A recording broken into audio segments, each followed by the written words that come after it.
Ana minta maaf memotong waktu zikir antum. Alhamdulillah. Wassalatu wassalamu ala Rasulillah amma ba'd. Enggak lama jamaah sebelum antum melanjutkan zikir dan melanjutkan tidur ya. Allah Azza wa Jalla menyebutkan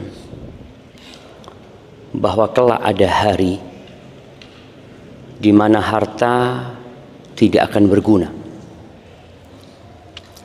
Anak-anak juga demikian.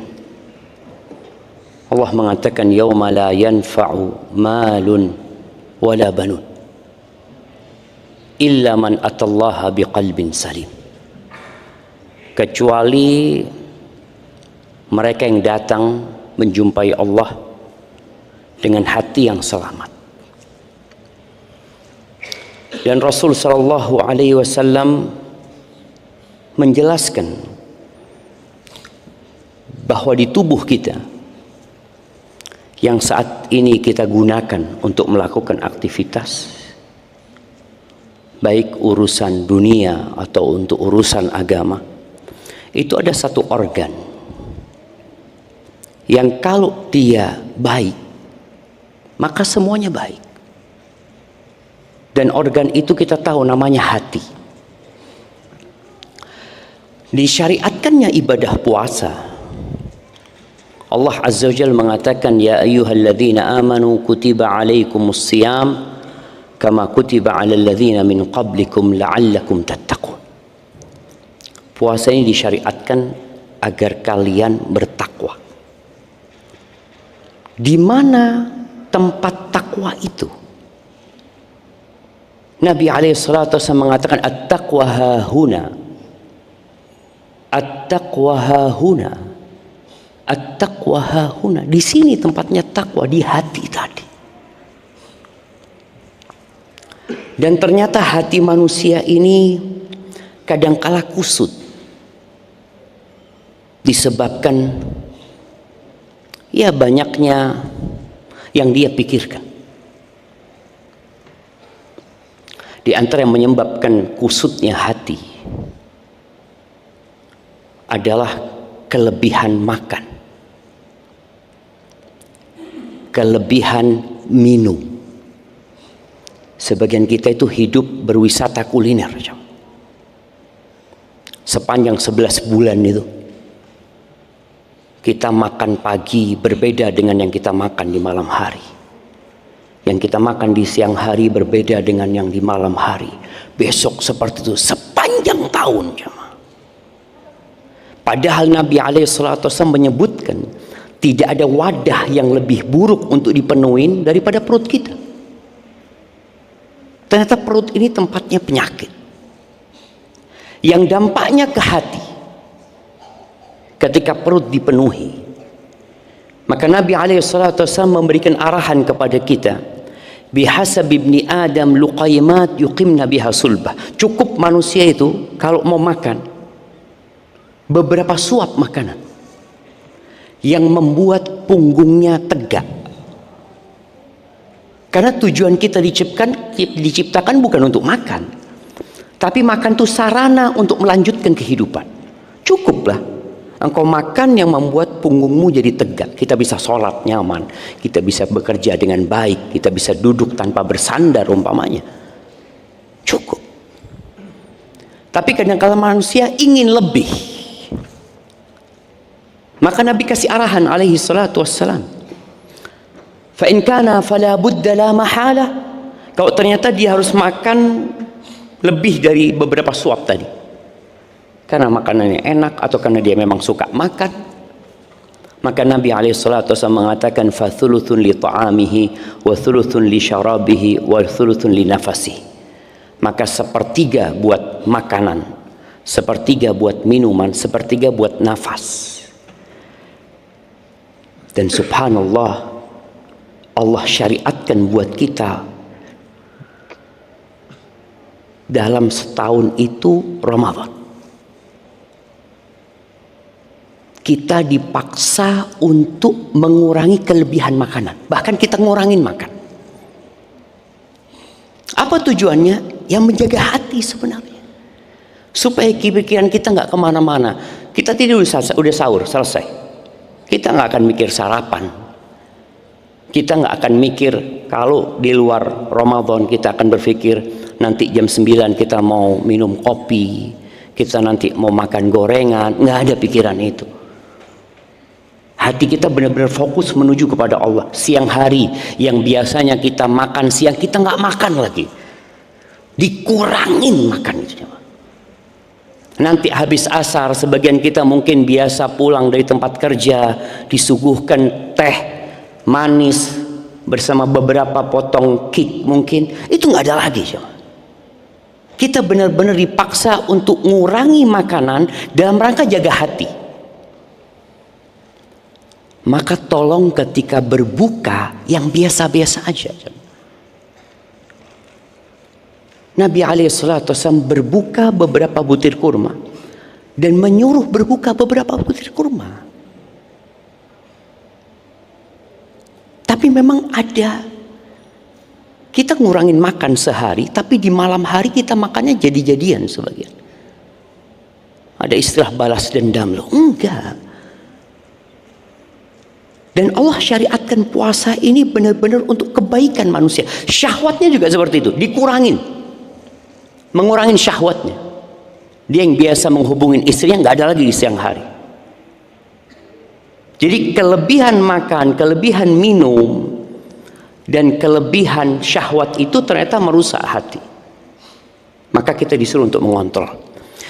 Di akhir Ramadan ada iktikaf. Sebagian orang berpikir iktikaf itu buat apa?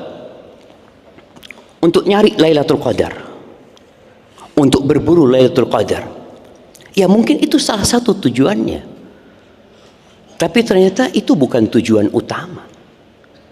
Karena orang bisa mencari Lailatul Qadar walaupun nggak iktikaf, dia bisa cari di rumah. Dan Lailatul Qadar itu lail, malam.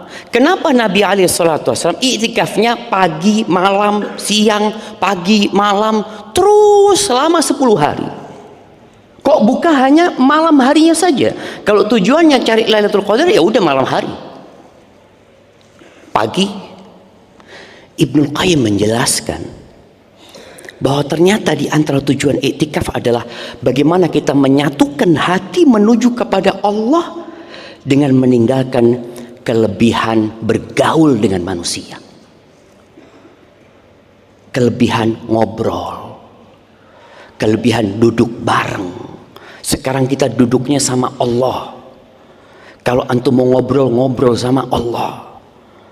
Oleh karena itu tolong yang iktikaf usahakan tidak berbicara, tidak ngobrol kecuali seperlunya. Setelah itu tinggalkan. Kita ini sedang menyatukan hati menuju kepada Allah. Allah itu kadang-kadang memberikan kepada kita musibah supaya kita mengatakan apa? Inna lillah. Supaya kita tahu engkau ini miliknya Allah gitu loh. Padahal anaknya yang meninggal, tapi yang dia ucapkan inna lillah wa inna ilaihi raji'un. Kita benar-benar akan kembali kepada Allah. Tapi sebelum kita kembali kepada Allah nantinya, kita perlu sekarang kembali kepada Allah. Salah satunya dengan iktikaf ini. Iktikaf itu ngurangin tidur, kata Ibnu Qayyim. Ketika Allah menyebutkan penghuni surga, Allah mengatakan kanu qalilan minal laili ma yahja'un. Mereka tidurnya sedikit tuh penghuni surga ketika hidup di dunia. Tatajafa junubuhum 'anil madaji'. Perut mereka, lambung mereka menjauh dari tempat tidur. Sebagian kita iktikafnya itu pindah tidur. Oh, enggak, anak malam enggak tidur, siang tidur Ustaz. Iyalah Ustaz, karena malam enggak tidur. Bangun kapan? Ya sebelum zuhur. Nanti habis zuhur tidur lagi Ustaz. Sampai asar. Ya jamaah, kurangin tidurnya. Al-Imam Syafi'i ketika menyebutkan orang yang iktikaf, yang di malam harinya berharap Lailatul Qadar, beliau menganjurkan di pagi harinya dia juga semangat beribadah. Karena tujuannya bukan hanya Lailatul Qadar, tapi bagaimana menyatukan hati untuk Allah. Aku pokoknya sedang ingin fokus sama Allah. Cukuplah aku sibuk ngobrol sama orang-orang selama 350 hari. Bayangkan Nabi SAW ketika masuk 10 hari terakhir, beliau tinggalkan istrinya. Ditinggalkan istrinya, padahal halal. Yang nggak boleh mendekati istri itu, menggauli istri di siang hari di bulan Ramadan. Tapi ketika masuk 10 hari terakhir, beliau meninggalkan istri-istrinya. Mungkin seorang berpikir, Ustaz, ana masih punya istri, ana akan peduli sama istri ana. Bukankah berbuat baik kepada istri termasuk ibadah, Ustaz? Iya. Tapi engkau perlu sesekali meninggalkan semua urusan dunia itu untuk menyatukan hati kepada Allah Azza wa Jalla. Kita pernah dengar cerita Hanzalah. Ketika Hanzalah mengatakan nafaqah Hanzalah, munafik Hanzalah katanya. Ketemu sama Abu Bakar, lu kenapa kok ngomong kayak gitu, kata dia. Iya, kita nih kalau sedang bersama Nabi SAW, Nabi menceritakan tentang surga, tentang neraka, ya Allah semangat kita beribadah. Seakan-akan di depan kita tuh surga dan neraka. Tapi kalau kita sudah berkumpul sama keluarga, ngurusin urusan kerjaan, kita jadi lupa. Betul, kata Abu Bakar, sama kayak anak. Ternyata itu hal yang wajar. Tapi kita perlu ada waktu khusus untuk meninggalkan itu. Benar-benar ninggalin keluarga, istrinya ditinggal, pekerjaannya ditinggal, iktikaf untuk mengurangi kelebihan-kelebihan yang sudah kita lakukan selama 350 hari tadi. Maka tolong teman-teman yang iktikaf, ya handphonenya. Mungkin sebagian kita nggak ngobrol, nggak, alhamdulillah anak fokus. Tempat anak di situ, kalau ada orang mau ngobrol sama anak, afwan, iktikaf. Tapi handphonenya buka terus dia, tinggalin jamaah. Kecuali yang memang harus, kalau antum harus buka sehari, mungkin sekali anak buka pagi WA umpamanya, sore anak buka, terus anak tutup lagi sudah. Mengurangin interaksi dengan makhluk untuk fokus dengan Al-Khaliq. Itu tujuan kita iktikaf. Terus terang anak ngelihat antrian sahur, antrian berbuka, kurang pas jamaah. Karena orang panjang banget ya. Ngapain dia? Nunggu urusan perutnya. Nabi SAW nyuruh kita sahur walaupun seteguk air. Seteguk air. Ketika beliau berbuka, kadang-kala beliau berbuka seteguk air, sahur seteguk air. Bayangin jemaah. Kita Masya Allah, pengumuman setelah taraweh, bagi yang punya kartu iktikaf silahkan mengambil snack. Makan lagi jemaah. Kita disuruh makan lagi. Kurangi jemaah. Oke, panitia ingin berkhidmat, tafadhol. Tapi antum tidak harus ikut. Antum tidak harus ambil. Antum bisa punya buka, anak buka ini sudah. Ini buka anak, cukup buat anak. Cuma 10 hari anak mau kayak gini. Karena sekali lagi dengan kita mengurangin makan, mengurangin minum, mengurangin syahwat tadi, mengurangin ngobrol sama orang, mengurangin interaksi dengan manusia, mengurangin tidur, antum fokus sholat. Kita punya masjid, sholatnya nggak panjang sholat di tempat kita. Setelah imam assalamualaikum, selesai sholat taraweh, antum bisa sholat sendiri. Antum mau baca Quran sambil sholat, pegang tuh Qurannya, antum berdiri sholat, sudah baca tuh. Imamnya melihat ada yang tua, ada yang muda, yang anak-anak, sehingga bacaannya nggak panjang. Tapi antum bisa baca 1 rakaat 1 juz. Ini kesempatannya jemaah. Antum sedang iktikaf, sholat sendiri nambahnya. Tapi kalau kemudian antum sudah selesai mencukupkan diri dengan yang ada, sepertinya kurang. Cuma 10 hari jemaah. Maka tolong, iktikaf itu menyatukan hati untuk menghadap kepada Allah. kemudian puasa itu menjaga syahwat tadi, meninggalkan makan dan minum dan syahwatnya karena Allah Subhanahu wa taala. Dan semoga Allah Azza wa Jalla memberikan taufik kepada kita untuk menyempurnakan ibadah puasa ini. Aqulu qawli hadza wa astaghfirullah li wa lakum wa li sa'iril mu'minin wal mu'minat fastaghfiruh innahu huwal ghafurur rahim. Assalamualaikum warahmatullahi wabarakatuh.